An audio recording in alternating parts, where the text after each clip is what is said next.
we make things.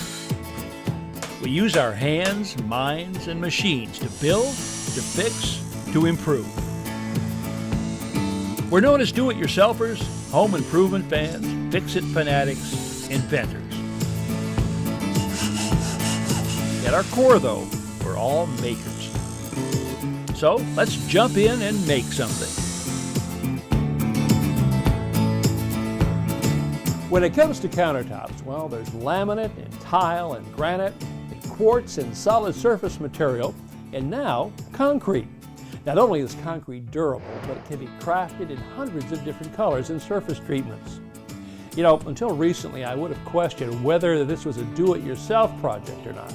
Well, that was until I met Jeff Kurlick. Now, Jeff casts his countertops in molds you can easily make yourself, and the results, well, stay tuned. I think you'll be pleasantly surprised.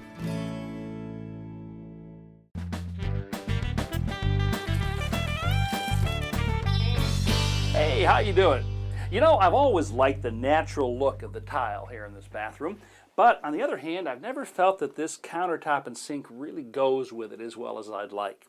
Now, I've considered some options here. Thought about granite, but I don't think that's quite going to look right either. Don't really want to put more tile up here, and I don't want to laminate. So what I think I might be interested in, though, is concrete. That's right, concrete. So I've asked my friend Jeff Kurlick, who's a specialist in concrete countertops, to come over and have a look.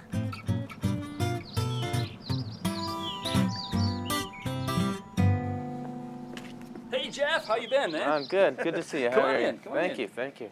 Okay, well here it is. What do you think? I think you've got a fantastic opportunity for concrete countertops. You have a very natural look to the tile. A lot of colors involved there, so with the concrete we can pick up on any one of those colors because we can do 1,500 different colors of concrete. 1,500? 1,500 I gotta colors. choose one, eh? You have to choose one. So we'll try and pick up on maybe a gray or a tan, and it'll look great. So you think that the texture would be a good match for this? The texture is very natural with the concrete, so with the little imperfections in the tile it'll go wonderfully. Okay, great. Well, I'm sold. What do you got here? These are strips of wood. What I'll do with these is we'll make a template of your existing countertop. Okay. We'll take the template, make our counter from that. Okay. I'll let you go to work. All right. Jeff lays strips of 1/4-inch plywood along the edges of the existing countertop, then attaches them together using hot melt glue. When he's finished, he's got a template that will allow him to duplicate the exact size and shape. Then, Jeff and I make a trip to the Home Improvement Center to pick up the materials we'll need for the new countertop.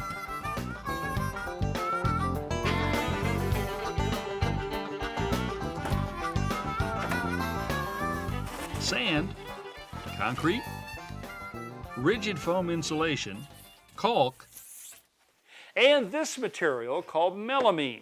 Now this is actually particle board that has vinyl bonded to both sides. Now Jeff is going to use this to build the mold into which he'll pour the concrete. When the concrete is cured, he'll knock the mold apart, and it's this vinyl surface on here that will allow it to release easily.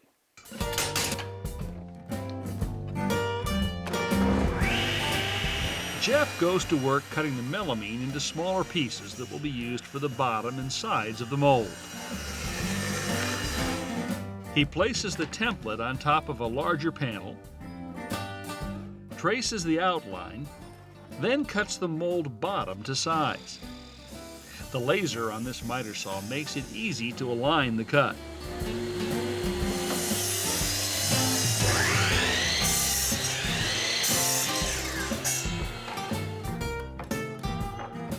To make sure the sides are vertical, Jeff uses a block made from scrap that he holds against the inside surface as he nails. With all the sides in place, he makes a final check by test fitting the template in the mold. Let me show you what Jeff's going to be doing. Rather than cutting and boring the openings for the sink and faucet, they'll be molded into the countertop. This will be done by attaching forms to the mold bottom and pouring the concrete around them. Once the concrete has cured, the forms will be removed, leaving the openings. So in the box that Kohler is supplied for you, there'll be a template for the sink. Great. And what we'll do with this, they provide an exact outline of the sinkhole. We're going to cut this out. We'll create our form from that. The forms are made from 1.5-inch thick rigid foam insulation. The sink template is laid on top and traced. Then the shape is cut out using a bandsaw. A jigsaw or long blade would also do the job. The edges of the form are wrapped in clear packaging tape. The tape will allow the form to release easily and create a smooth, finished edge on the sink opening. Next, Jeff uses a piece of 1.5-inch drain pipe to punch out small cylinders from the insulation.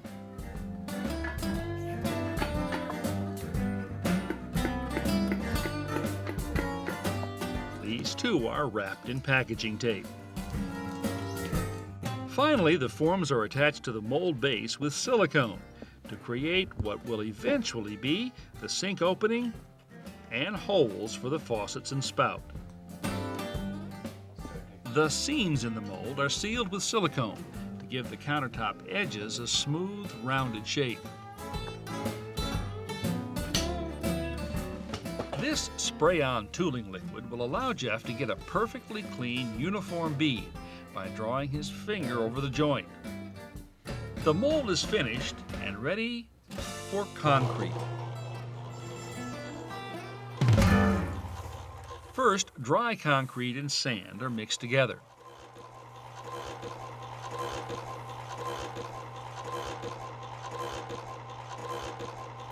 And we're going to start adding our color.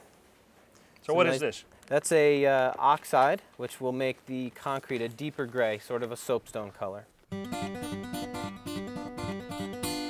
then this is our special mix, which we'll add in there, makes it strong so that we've got the strength to hold up as a countertop. This additive is a blend of plasticizers and other materials Jeff has developed from his own experience. With the dry ingredients thoroughly mixed, it's time to add the water. Mixing time is somewhat critical. Too much or too little can affect the strength, appearance, and pliability of the concrete. Next, the mixture is poured into the form, filling it about 2/3 full.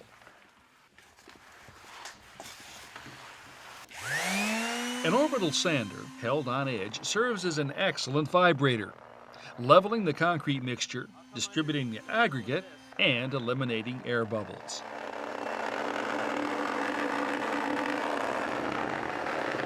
Then, steel reinforcing mesh and rebar is laid in place. The vibration causes it to sink to the center of the mold.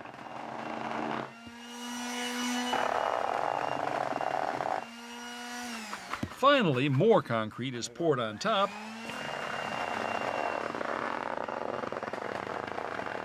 and a piece of wood is used to screed off the excess. It'll take this concrete about a week to cure.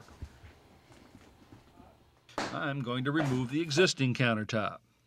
To start with, I'm removing the vanity doors to give me plenty of work room. Then I shut off the water, take off the P-trap on the sink drain,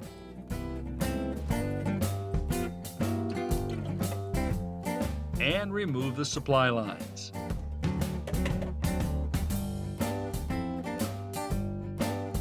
This molded countertop and sink is attached to the cabinet with silicone adhesive. I'm cutting through the silicone using a 2-inch wide putty knife. Next, I cut through the sealant along the edge with a sharp utility knife. This cold chisel that I've ground into a long taper works like a wedge, easily separating the top from the base. A flat pry bar finishes the job.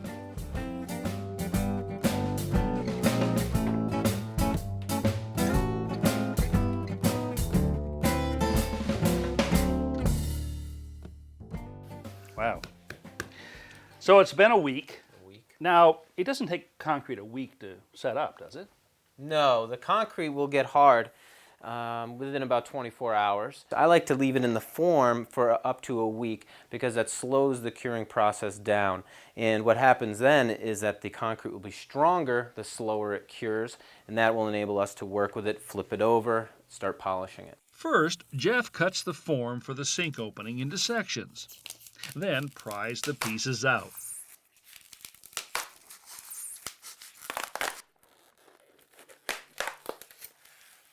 Next, he taps the sides of the mold apart and removes them. Together, we stand the countertop on edge and carefully remove the mold bottom. Ta-da. Finally, the tape-wrapped foam cylinders are pushed out, leaving the holes for the faucet fixture. Easiest start on this corner here. The edges of the countertop are smoothed and polished using a resin-backed diamond pad. Actually, the sides and top are polished 3 times with progressively finer pads lubricated with water. Sealing is the final step. This milky liquid will dry clear and make the surface resistant to stains and spills. While Jeff is finishing up the polishing, I go upstairs and begin installing the fixtures on the sink. Plumber's putty rolled into a coil and laid around the drain opening will make a watertight seal.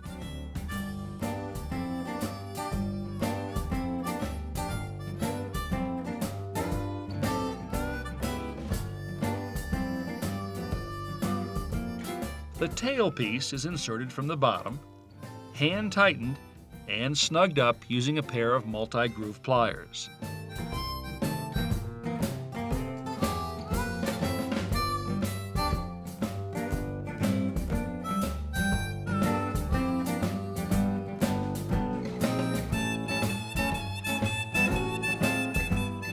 The sink will rest on these brackets or rails that Jeff installs on the inside of the vanity.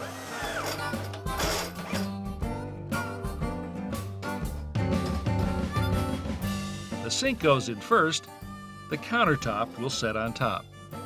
Now I can go ahead and mount the faucet and valves on the new countertop. These clamps will hold the countertop on edge, leaving my hands free to work.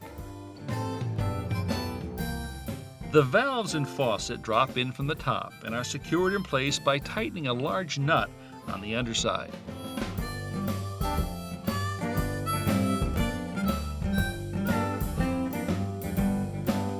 The ring of plumber's putty will make a seal on the top, preventing any water from dripping into the cabinet below. Whenever I possibly can, I attach fixtures to a countertop before I set it in place. It's a whole lot easier to do it this way than lying on my back in the cramped quarters of a vanity cabinet.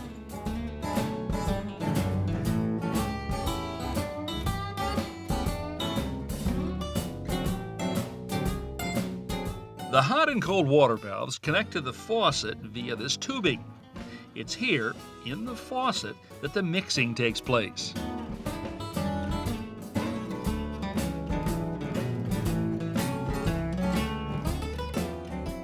With everything tight and ready to go, I clean off the excess putty.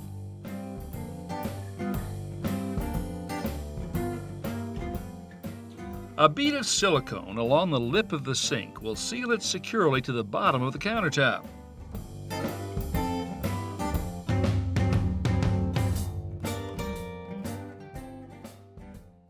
One thing about concrete is it's heavy. The two of us are careful to keep the countertop vertical as we carry it in. When we're over the vanity, we lower it carefully into place. We're clear.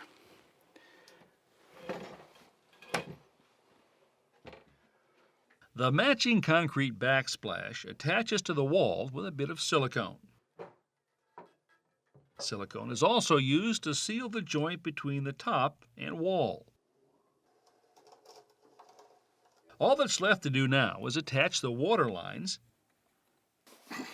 tighten them up, install the drain P-trap, and rehang the vanity doors.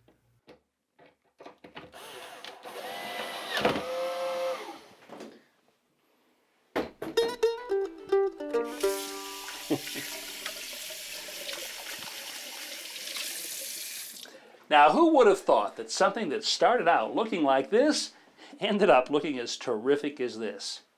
You know, it's made a believer out of me. As a matter of fact, I guess you could say I've had a concrete encounter.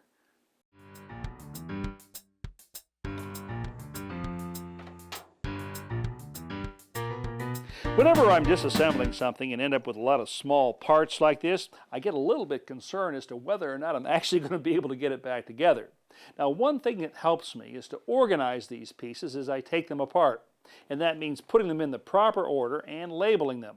This is a technique I've come up with that's helped me a lot. I start with a scrap piece of melamine shelving. Next, I apply strips of pressure-sensitive magnetic tape.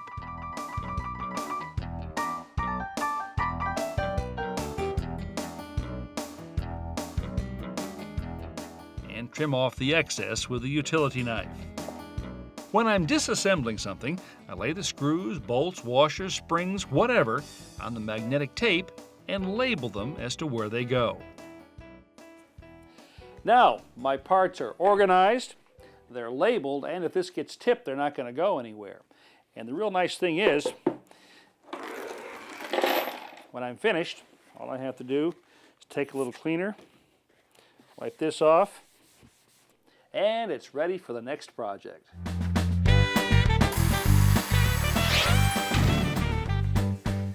A little while ago, I took a fixture off the shop wall here, and I'm left now with a patch that is bare wood. Obviously doesn't match the surrounding finish here. So I want to recolor this so that it blends in. The only problem is, when I went out to pick up the stains, I couldn't find exactly the right color. So what I did is I picked out two. This one, it's primarily yellow, and this one, which is a lot more red. By intermixing these two, I should be able to come up with an exact match. Pigmented stains like these always need to be stirred thoroughly because the coloring agents tend to settle to the bottom. A baby syringe is the perfect tool for transferring small amounts to a mixing container. I add first one color and then the other until it looks about right. So I've got two parts of the more yellow stain and one part of the more red. Let's see how this looks here.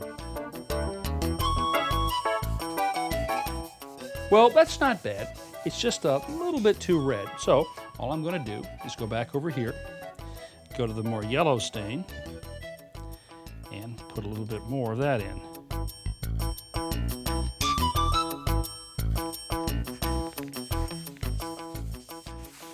Well, not bad, huh? So if you can't find just the right color stain on the shelf, don't worry about it. Buy some that are close and then mix them together. The possibilities are limitless. To view today's projects again, visit ronhazelton.com, where you'll find hundreds of how-to videos available 24/7. Free home improvement videos online 24 hours a day, 7 days a week.